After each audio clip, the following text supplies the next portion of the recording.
Good morning students, कैसे हैं आप सब। उम्मीद करती हूँ सभी ठीक होंगे। आप देखिए, कल हमने जो चैप्टर स्टार्ट किया था communication, basics of business communication, I think उसमें टाइप्स तक हो गया था, verbal and non verbal, advantage and disadvantage हो गए थे। अब देखिए, next in the last topic of this chapter, that is communication process. कि कम्युनिकेशन प्रोसेस क्या होता है। जैसे हमने मीनिंग में भी पढ़ा था कि communication is a process in which message is transmitted through verbal और नॉन वर्बल फॉर्म, है ना। तो एक प्रोसेस है, तो वी कैन से कि एक ऐसा प्रोसेस है जिसमें कि मैसेज ट्रांसमिट किया जाता है। जैसे बताया वर्बल और नॉन वर्बल में, इसमें देयर आर थ्री पार्टीज़। एक तो होता है सेंडर, मैसेज भेजने वाला, एक रिसीवर, और एक कई बार डिकोडर एनकोडर भी हो जाते हैं जो डिफरेंट होते हैं। तो it's a two way process. कई बार पूछा जाता है 2 मार्क्स के क्वेश्चन में कि communication is a 2 way process और 1 वे प्रोसेस। तो वी कैन से कि कम्युनिकेशन कैसा है, एक 2 वे प्रोसेस है ऑफ एक्सचेंजिंग आइडियाज़, है ना। 2 वे क्यों है? क्योंकि यहाँ पर जो मैसेज है वो दिया भी जाता है और फीडबैक भी लिया जाता है ना। अगर ये 1 वे होता कि अगर आप मैसेज तो कन्वे कर रहे हैं लेकिन आपको ये नहीं पता कि सामने वाला उसको रिसीव कर रहा है या नहीं कर रहा, तो फिर ये 1 वे होगा, और बट ये इफेक्टिव नहीं है। इफेक्टिव ये तब है जब ये 2 वे प्रोसेस है ना। आप देखिए इसके मेन कंपोनेंट्स क्या हैं, कंपोनेंट्स ऑफ कम्युनिकेशन। इसको आप कंपोनेंट्स कह सकते हो, प्रोसेस कह सकते हो, स्टेजेस, स्टेप्स भी कह सकते हो कि ये कहाँ से स्टार्ट होता है और कहाँ तक ये जाता है। तो सबसे पहली स्टेज आती है आइडिया। तो देखिए, हम भी जो भी काम करते हैं सबसे पहले हमारे दिमाग में कोई आइडिया जनरेट होता है जिसको लेकर हम काम स्टार्ट करते हैं। तो what is idea? Idea is the simplification and abstraction of really filtered through the individual mind.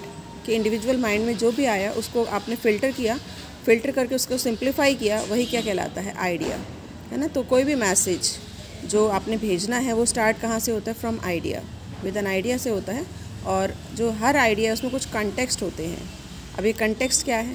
Context is a broad field that includes external and internal events. जिसके अंदर कुछ हुआ, कंपनी के अंदर या बिज़नेस के अंदर कुछ हुआ या बाहर कुछ हुआ, उस इवेंट्स जो है उसके अंदर इंक्लूड होते हैं जिसके बारे में हम कुछ बताते हैं। तो वी कैन से जो सोर्स है आइडिया का वो कुछ भी हो सकता है। Source of this action may be a letter, memo, fax, telephone, call या ईमेल। तो वी कैन से जब भी आप कम्युनिकेट करते हैं तो सबसे पहले कोई विचार आपके दिमाग में आता है जो कि फिर मैसेज का फॉर्म ले लेता है ना। पहले आप सोचते हो कि व्हाट टू डू, क्या करना है, कैसे करना है। जैसे हम प्लान करते हैं, तो जब आप ये डिसाइड कर लेते हो कि इस आइडिया को अपने मैसेज की फॉर्म में देना है, then idea becomes a message. अब देखो सेकंड आता है सेंडर। अब देखो नाम से पता चल रहा है who is sender, who sends the message, है ना। तो ऑर्गेनाइजेशन डिसाइड कि who will send the message, कि मैसेज को सेंड कौन करेगा। तो person sending the message is called sender.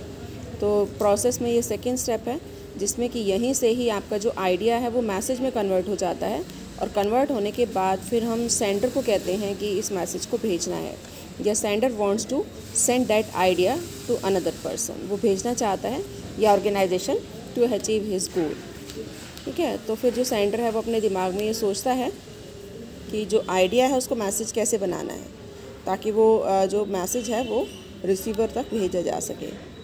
अब देखो थर्ड आता है मैसेज। अब ये जो आइडिया है, आइडिया में कुछ आप ऐड करोगे, कुछ इमोशंस, कुछ ओपिनियन, जो भी आपने सोचा बाय द सेंडर, वो जब हम मैसेज के फॉर्म में ट्रांसलेट कर लेते हैं, उसको एक्सप्रेस करते हैं कि उसको कैसे भेजना है, वेदर इन हिंदी और इंग्लिश, है ना। कुछ डायग्राम्स भी ऐड करने हैं, कुछ और ऐड करना है ना, कुछ डिटेल डालनी है, कोई एविडेंस देना है, तो वो सब डाल के वो क्या बन जाता है? मैसेज। इसमें सब्जेक्ट आता है, पर्पस, ऑडियंस, पर्सनल स्टाइल, कई चीज़ों को ध्यान में रखना होता है, कल्चरल बैकग्राउंड, है ना। तो सेंडर ये सारी चीज़ें ध्यान में रखकर आइडिया को मैसेज में कन्वर्ट करता है। उसके बाद देखिए फोर्थ स्टेप आता है एनकोडिंग। अब देखो ये एनकोडिंग क्या है?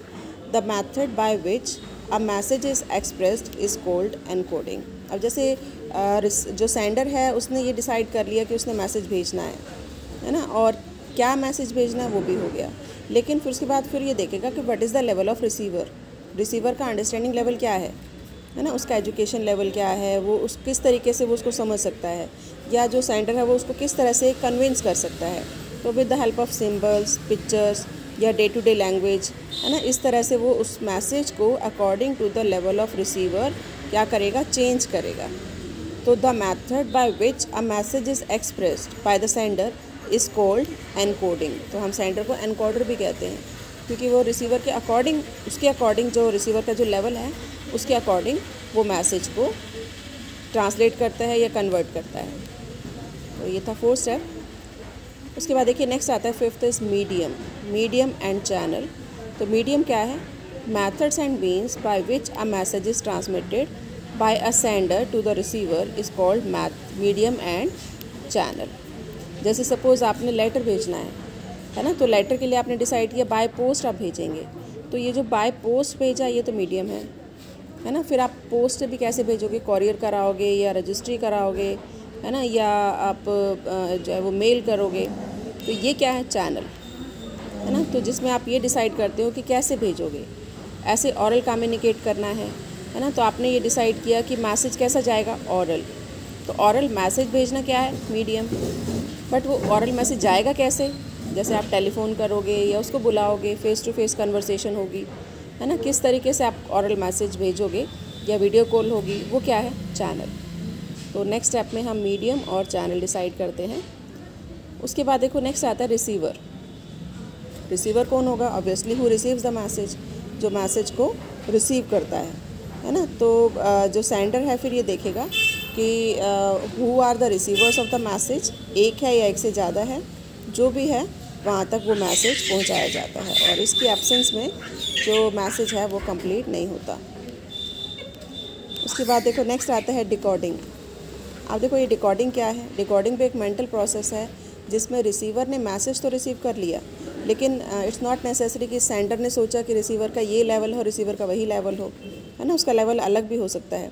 तो रिसीवर उसको मैसेज को अपने लेवल के अकॉर्डिंग उसको समझता है, उसको ट्रांसलेट करता है ना। तो decoding is a mental process by which the receiver drawers the meaning from the words, symbols और पिक्चर्स ऑफ द मैसेज। इससे जो है समझता है रिसीवर, इसका मीनिंग निकालता है। इसी को हम क्या कहते हैं? डिकोडिंग कहते हैं, है ना, कि उन सिंबल से, उन पिक्चर से उसने क्या मीनिंग निकाला।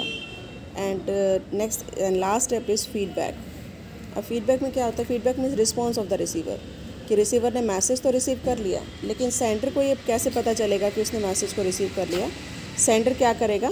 फीडबैक, है ना, फीडबैक तैयार करेगा, फीडबैक लेगा रिसीवर से, और रिसीवर अपनी जो फीडबैक देगा उसके बेस पर वो डिसाइड करेगा कि उसने मैसेज को किस वे में लिया है। तो we can say feedback is the receiver's response of the message, and feedback is the final link in the communication process. Final link कह सकते हैं, फाइनल स्टेज, फाइनल स्टेप होता है, लास्ट स्टेप होता है, जिसमें कि रिसीवर ने मैसेज को किस तरह से इंटरप्ट किया, किस तरह से उसने निष्कर्ष निकाला, है ना। तो ये जो फीडबैक है ये मिलने के बाद इसकी जो प्रोसेस है वो कंप्लीट हो जाती है। तो ये हमारा था बहुत इम्पॉर्टेंट पार्ट प्रोसेस का। इसके बाद देखो आपको चैप्टर के पीछे सबसे शॉर्ट क्वेश्चन आंसर दिए हुए हैं, उसको आप रीड करना, है ना। लॉन्ग भी दिए हुए हैं, वो देखना कि क्या आप रिप्लाई कर पाएंगे या नहीं। और ये आपका फर्स्ट चैप्टर कंप्लीट हो गया है।